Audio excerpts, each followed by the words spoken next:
इसको थोड़ा क्वेश्चन को साफ कर देते हैं ताकि आपको दिक्कत ना हो। चलिए छठा क्वेश्चन का आप लोग जवाब दीजिएगा। निम्नलिखित में से कौन सी अक्रिय गैस को आवर्त 5 में रखा गया है? जल्दी से जवाब दे दो यार, तब तक हम थोड़ा पानी उनी पी करके ब्रेक लेते हैं, तब तक तुम लोग जवाब टाइप करो। चलो आगे जवाब तुम लोग का आ तो गया।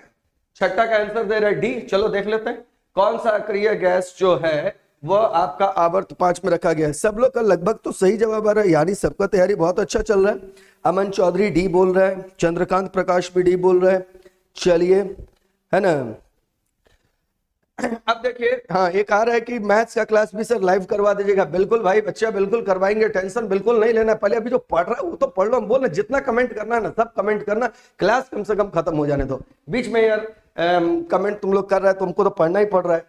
चलो ठीक है, देखते हैं निम्नलिखित में से कौन सी अक्रिय गैस को आवर्त 5 में रखा गया है। बताओ तो कौन कौन सा अक्रिय गैस होता है। पहले एक बार इसकी हम बात कर लेते हैं। अक्रिय गैस कौन कौन सा होता है बताओ तो जल्दी से। Helium, neon, argon, krypton, xenon, radon. संकेत लिख रहे हैं, बाकी तो सबको मालूम है। 18वां वर्ग का तत्व है अक्रिय गैस, नोबल गैस इसको कहते हैं।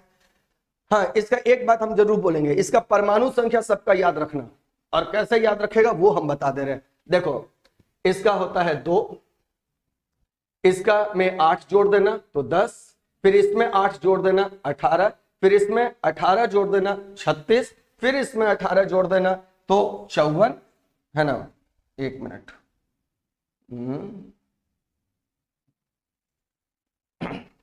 चलिए इसमें हो जाएगा 36 में 18 जोड़ देना 54, और इसमें हो जाएगा 32 जोड़ देना 86। बस बहुत सिंपल है। देखो एक बार हीलियम का याद कर लो, 2, इसमें 8 जोड़ा 10, 8, 18, 18, 18, 32। कैसे जोड़ना है? पहला बार 8, दूसरा बार 8, तीसरा बार 18, चौथा बार 18, पांचवा बार 32। ट्रेंड याद हो गया, ये तो रीजनिंग बन गया यार। चलो ठीक है, अब यहाँ क्या पूछ रहे हैं ना कि कौन सा 5वां आवर्त का है। देखो पहला आवर्त का हीलियम फर्स्ट पीरियड, पी से पीरियड हो गया। ये सेकंड पीरियड हो गया, ये सेकंड पीरियड का हो गया। चलो यहां लिख देते हैं नहीं तो भाग जाएगा। सेकंड पीरियड, ये हो गया यार थर्ड पीरियड, ये हो गया फोर्थ पीरियड, ये हो गया फिफ्थ पीरियड, यानी आंसर हो गया ज़ेनॉन। और आप लोग का आंसर बिल्कुल सही है, आंसर बिल्कुल सही है। चलिए आंसर हो जाएगा आपका ज़ेनॉन। चलिए देख लेते हैं आंसर क्या है, अभी तो हम देखे नहीं थे ऑप्शन, अब देखते हैं। आंसर हो जाएगा, देखिए पहला, दूसरा, तीसरा, चौथा, पांचवा ज़ेनॉन। और ज़ेनॉन का ऑप्शन कहां है? ऑप्शन नंबर डी बिल्कुल सही। Helium, neon, argon, krypton, xenon. Answer हो गया ऑप्शन नंबर डी। चलिए ठीक है, अब इसमें ज़ेनॉन के बारे में एक और बात लिख लो। क्या एक कमेंट आ रहा है? कमेंट है क्या चीज, देखें थोड़ा। ही नी अरकर, अच्छा ये तो माने कि शॉर्ट तरीका बता रहा है। ही नी अरकर जीरन, बिल्कुल सही है। आपका जैसे भी मन करे वैसे आप याद कर सकते हैं, है ना। ये तो आप कविता बना रहे हैं, चलिए बहुत अच्छा है। आप लोग में एक और भी शुभम कुमार पूछ रहे हैं ऑफलाइन क्लास चल रहा है क्या? सर बिल्कुल चल रहा है। हाँ रविकांत कुमार मोदी रोजगार दो, बिल्कुल हम लोग भी आपके साथ हैं, टेंशन नहीं लेना है।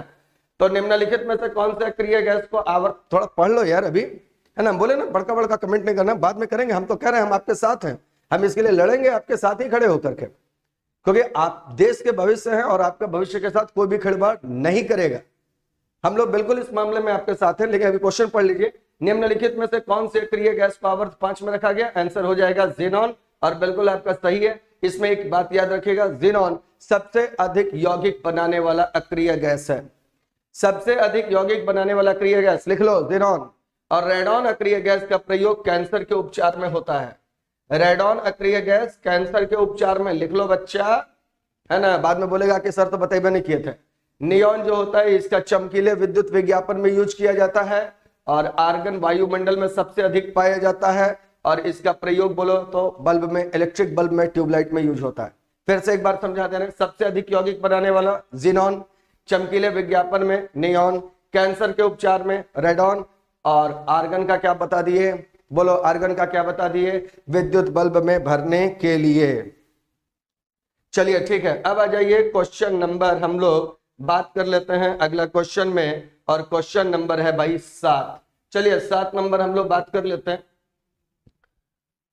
7 नंबर क्वेश्चन क्या कहता है, चलो इसका जवाब दे दो। तो जब प्रकाश विरल माध्यम से सघन माध्यम में प्रवेश करता है तो ऑप्शन दिया हुआ है, आपको बोर्ड पर दिखाई दे रहा है, इसकी गति कम हो जाती है, इसकी गति पहले कम होती है फिर बढ़ती है, इसकी गति पूर्ववत रहती है और इसकी गति बढ़ती है। बताओ तो आंसर बताना है 7 नंबर का, जल्दी से आप लोग जवाब दे दीजिए।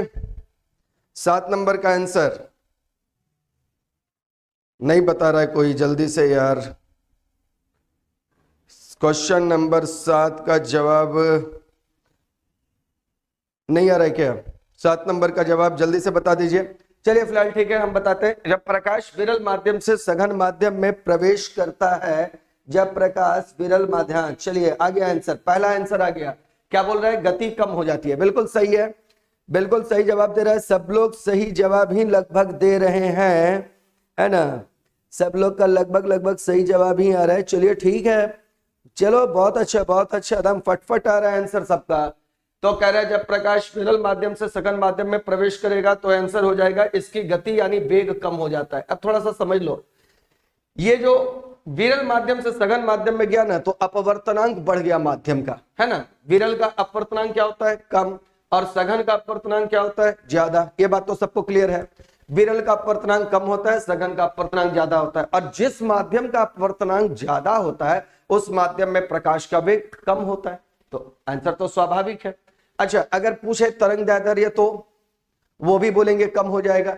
वेग तो कम हो गया, तरंग दैर्ध्य भी कम हो गया, है ना? इसको हम लोग ऐसे लिख सकते हैं, क्या लिख सकते हैं? देखो तो इसको हम लोग लिख सकते हैं कि प्रकाश जब विरल से सघन जाएगा, याद रखना, प्रकाश जब विरल से सघन माध्यम में गुजरेगा, ध्यान से सुनना, विरल से सघन माध्यम में गुजरेगा तो ऐसी स्थिति में वेग जो है वह क्या होगा? घट जाएगा।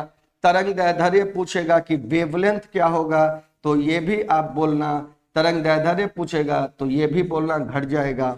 और अगर पूछेगा आवृत्ति का क्या होगा तो बोलना कि कोई परिवर्तन नहीं होगा। वेग घट जाएगा, तरंग दैर्ध्य घट जाएगा, आवृत्ति नहीं बदलेगा। बोलो बात समझ में आ गया? उल्टा अगर सघन से विरल का हो गया ना बात, देखो अब इसको शॉर्ट में लिख दे रहे हैं, बार बार उतना क्या लिखे, सघन से विरल में जाएगा तो वेग जो होगा वो बढ़ जाएगा, तरंग दैर्ध्य जो है वो भी बढ़ जाएगा, और आवृत्ति जो है अगर इसको हम n से इंडिकेट करते हैं तो ये परिवर्तित नहीं होगा। चलिए बात तो अब आप लोग को समझ में आ गया होगा, नोट डाउन कर लिए हैं। यानी अच्छा, विरल से सघन जा रहा है या सघन से विरल आ रहा है बउआ, तो बताओ तो प्रकाश का कौन सा घटना हो रहा है? प्रकाश का यहाँ पर कौन सा घटना हो रहा है? अपवर्तन हो रहा है कि परावर्तन हो रहा है? अपवर्तन हो रहा होगा। और अपवर्तन में तुमको मालूम है ना कि क्या नहीं बदलता है? आवृत्ति। तो आवृत्ति, ओह चलो कोई बात नहीं है, आपको मालूम है कि आवृत्ति जो होता है वो नहीं बदलता है। चलिए ठीक है, अब आते हैं हम लोग अगले क्वेश्चन की ओर। क्वेश्चन नंबर है हम लोग का कौन सा? 8 नंबर। देखिएगा क्वेश्चन नंबर है हम लोग का कौन सा? 8 नंबर। और 8 नंबर क्वेश्चन क्या कहता है?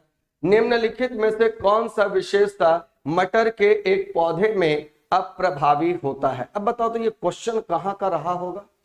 निम्नलिखित में से कौन सी विशेषता मटर के एक पौधे में अप्रभावित होती है? बताओ कौन सा? हाँ आंसर तो बता ही दो, तब तक हम बता देते हैं इसके बारे में थोड़ा।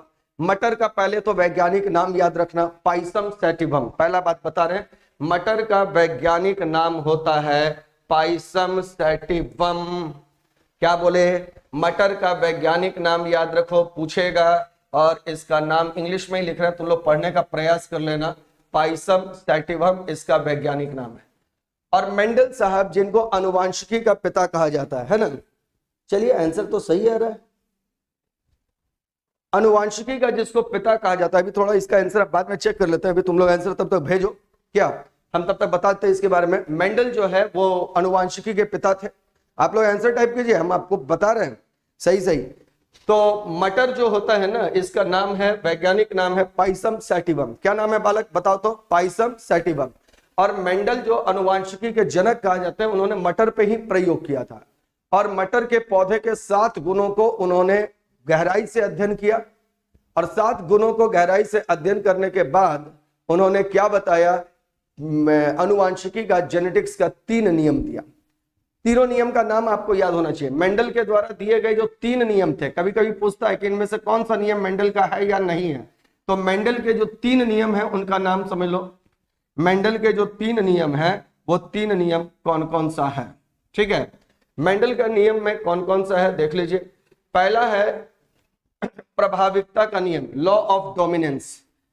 प्रभाविकता का नियम या कहते हैं, हाँ ठीक है, प्रभाविकता का नियम या स्वतंत्र अपव्यूहन का नियम, लॉ ऑफ डोमिनेंस भी कहते हैं इसको। इसका 2 नाम है, एक तो प्रभाविकता का नियम है, दूसरा है इसको स्वतंत्र अपव्यूहन का नियम भी कहा जाता है। स्वतंत्र अपव्यूहन का नियम नंबर 1, ये पहला लॉ है। दूसरा है लॉ ऑफ सिग्रीगेशन यानी पृथक्करण का नियम, पृथक्करण का नियम। और तीसरा है, बताओ तीसरा कौन सा है, यह है युग्मक के शुद्धता का नियम, law of purity of gametes, युग्मक के शुद्धता का नियम। तो ये जो है ना, ये सब कुछ नियम जो है वो मेंडल साहब दिए थे आपको। मेंडल के ये तीनों नियम के बारे में आपको याद रखना होगा। थोड़ा सा गर्मी तो बढ़ गया है ना, ठंडा खत्म, गर्मी बढ़ गया। तो देखिए मेंडल का 3 नियम। अच्छा, मेंडल जो अपना एक्सपेरिमेंट किया था उसमें 7 गुण के बारे में वो पढ़ा था। नियम आप देख लो, प्रभाविकता का नियम या स्वतंत्र अपव्यूहन का नियम, law of dominance, law of segregation यानी पृथक्करण का नियम, और law of purity of gametes यानी युग्मक के शुद्धता का नियम। ये तीनों बातें आपको याद रखनी है, ये मेंडल के 3 नियम है। अब यहां पर मेंडल किसके किसके बारे में, मेंडल किसके किसके बारे में, मैंने मटर के कौन से गुण के बारे में, 7 गुण के बारे में पढ़ा था, वो भी आपको थोड़ा सा याद करना चाहिए। चलो इसको मिटाते हैं। कौन कौन सा नियम पढ़ा था? सबसे पहला वो जो देखा ना, वो पौधा का लंबाई। क्या बोल रहे हैं? पौधा का, थोड़ा सा क्वेश्चन में टाइम लगेगा। पौधा का लंबाई, और इसमें एक तरफ प्रभावी कौन सा था यानी डोमिनेंट कौन सा था, प्रभावी, ठीक है, और दूसरा तरफ इसमें अप्रभावी कौन सा है। क्योंकि अब जब क्वेश्चन आ गया तो थोड़ा सा इसको अच्छा से पढ़ लेते हैं, फिर दोबारा इस क्वेश्चन को पढ़ने का मन नहीं होना चाहिए। चलिए, हाय हेलो वाला कमेंट अभी मत कर लीजिए, थोड़ा पढ़िएगा आप लोग। तो पूछ रहा है कि पौधा का लंबाई, तो प्रभावी कौन सा है बोलो तो लंबा, और अप्रभावी कौन सा है, बौना, नंबर 1। तो पौधा का लंबाई पहला गुण था। दूसरा कौन था? पुष्प का रंग। बात को ध्यान से समझ लो, पुष्प का रंग। और प्रभावी रंग कौन सा था? लाल। और अप्रभावी रंग कौन सा था बोलो? सफेद। पढ़ लो भैया थोड़ा सा, है ना। तीसरा आ जाओ, पुष्प की स्थिति। पुष्प की स्थिति, पुष्प कहां पर लगा हुआ है? तो एक था प्रभावी में कक्षस्थ, लिखते चल जाना भैया, है ना, तुम लोग को बहुत काम देगा। ये सब छोटा छोटा क्वेश्चन है, बायोलॉजी तो अच्छा क्वेश्चन ग्रुप बी में पूछता है। तो कक्षस्थ हो गया और अग्रस्थ हो गया। चौथा नंबर जो है वो है आपके फली का आकार, फली का आकार। और फली का आकार में एक होता है चिकना यानी स्मूथ, बात समझ लो, एक होता है चिकना यानी स्मूथ, और एक होता है संकीर्णित, संकीर्णित फली का आकार। एक होता है, फिर 5वां नंबर देखो, फली का रंग। लिखा दे रहे हैं, इतना बायोलॉजी डिप में कोई नहीं पढ़ाएगा, बता दे रहे हैं, थोड़ा सा अच्छा से पढ़ लो। और हरा और पीला, और अगर पसंद आ रहा है वीडियो तो फिर शेयर भी कर देना। 6ठा नंबर आ जाओ, है ना, तो अभी शुरू किए हैं तो अब तो बोलेंगे ही भाई। फली का रंग हरा और पीला। और इसके बाद आ जाइए बीज की आकृति। तो बीज की आकृति कैसी कैसी? बीज की आकृति ये हुआ गोल और चिकना, और ये हो गया मूर्छित, है ना, मूर्छित क्या कहते हैं उसको, सिकुड़न वाला, है ना, झुर्रीदार। अच्छा चलो झुर्रीदार, इसको झुर्रीदार लिख देते हैं, है ना, झुर्रीदार, झुर्रीदार, चलो ठीक है, झुर्रीदार। और लास्ट आ जाओ, बीज की आकृति हो गई, और 7वां हो गया बीज पत्र का रंग। अच्छा क्वेश्चन है ये, बीज पत्र का रंग। और ये बीज पत्र का रंग यहां हो गया ये पीला, और ये हो गया हरा। अब देखो तो इतना सा क्वेश्चन बनेगा क्या? बीज पत्र का रंग, बीज पत्र का रंग, पौधा का लंबाई हो गया, पुष्प का रंग हो गया, पुष्प का स्थिति हो गया, फली का आकार हो गया, फली का रंग हो गया, बीज की आकृति हो गया, बीज पत्र का रंग हो गया। देख लो भैया, जल्दी से फटाफट बता दो कौन सा आंसर होगा। चलो हम बैक करके जा रहे हैं, बता दो। आप प्रभावी वाला याद रखो ना, बौना, सफेद, अग्रस्त, संकीर्णित, पीला, झुर्रीदार, हरा। ये है आपका प्रभावी। बताओ कौन सा होगा, कौन सा होगा, जल्दी से देख लो, बोलो। पीला बीज, देखते हैं, पीला बीज, पीला बीज, पीला बीज है, पीला बीज, पीला बीज कहां गया, बीज का बीज, बीज बीज कहां गया, बीज की बीज पत्र का रंग में आ जाओ, पीला तो प्रभावी है, ये नहीं हो जाएगा।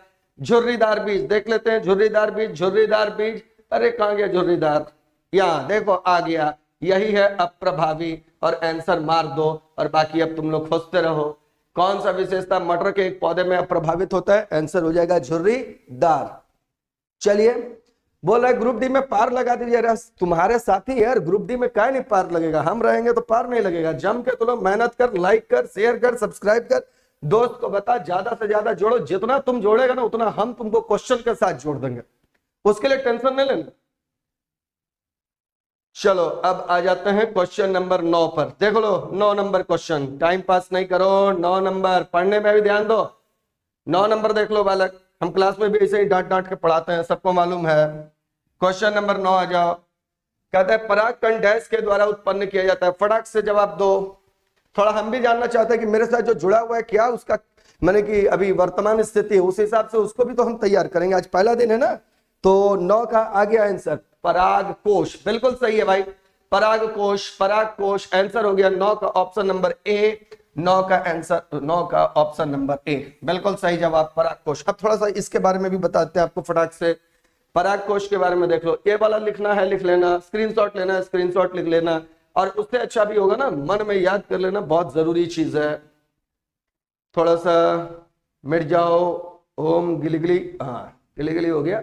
अब आया क्वेश्चन नंबर देख लो, क्या था क्वेश्चन है, हाँ तो पॉलन ग्रेन यानी क्या था क्वेश्चन, थोड़ा क्वेश्चन भी हम भूल जाते हैं, बुढ़ापा आ गया है।